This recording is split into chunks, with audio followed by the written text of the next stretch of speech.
before we get a new iPhone, we get an Apple keynote. We've got some really exciting things to share with you, and we're going to have some fun along the way. Apple has been holding this style of presentation for over 20 years. But it isn't just showing new products. It's telling a story.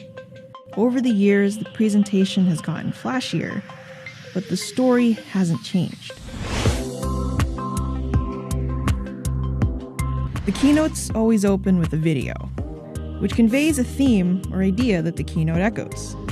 It's the introduction to the story. But it usually isn't about products. It's about imagination, accessibility, or even New York City. I happen to like New York. I happen to like this town. Apple includes several more videos throughout its presentation. These build suspense leading up to a product reveal and make a product feel larger than life. Then it's time for a history lesson. Tim Cook takes the stage, says, "Good morning." Good morning! And shows how Apple has been in your life for years. He also explains the positive impact Apple has had. Part of that impact is growing communities. Apple products aren't presented as just computers or phones. The devices bring people together and improve their lives. You might have also noticed that they exaggerate a lot. Apple describes everything with superlatives. Just listen to this description of the Apple Watch. Apple Watch has redefined what a watch can do for you. It's the integration of breakthrough technology and powerful software and world-class services that bring it to life. That same segment says beautiful 7 times. Repetitive exaggeration drives home Apple's message about a product. If a speaker keeps saying revolutionary, you walk away thinking this phone is revolutionary. But you won't find too many specs in an Apple presentation. Apple talks in percentages, more often than specifics. It's 40% lower power. 40% more energy efficient. Or 5 times faster. 5 times faster than before.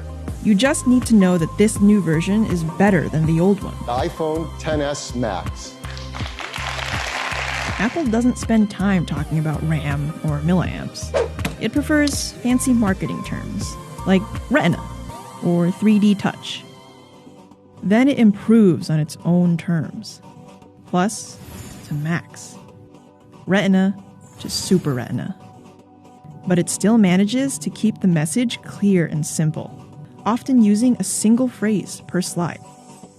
It also helps that Apple's presenters are experts at keeping the audience engaged. They tell you exactly what to think.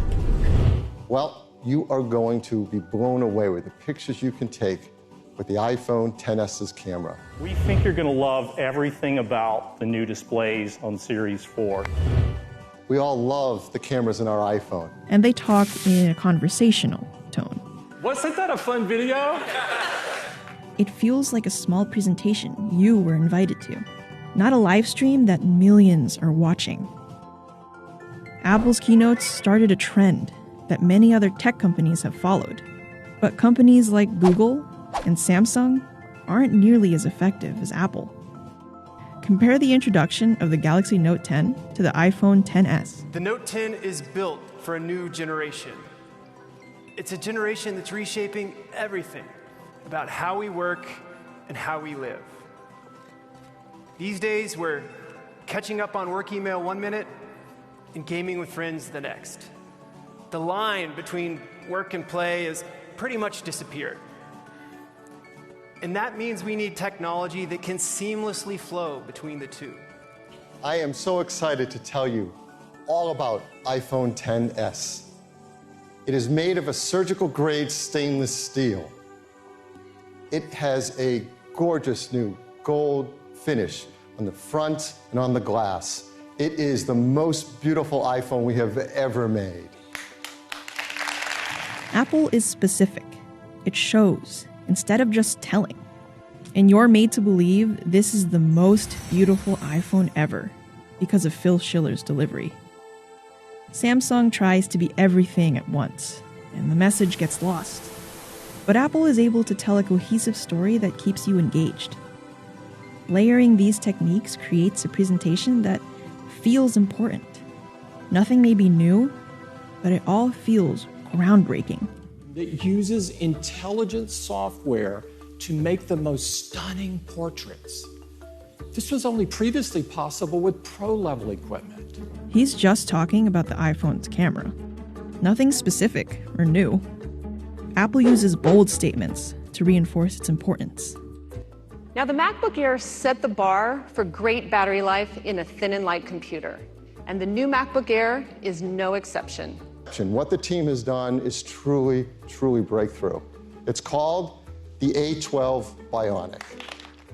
Your photos look stunning on iPhone XS. And it works. These presentations build huge anticipation before a product launch. With Apple products, it often feels as though the design is more important than what's inside. The same is true of these keynotes. Apple is selling the brand, not an iPhone. And these presentations have become an essential part of that sale.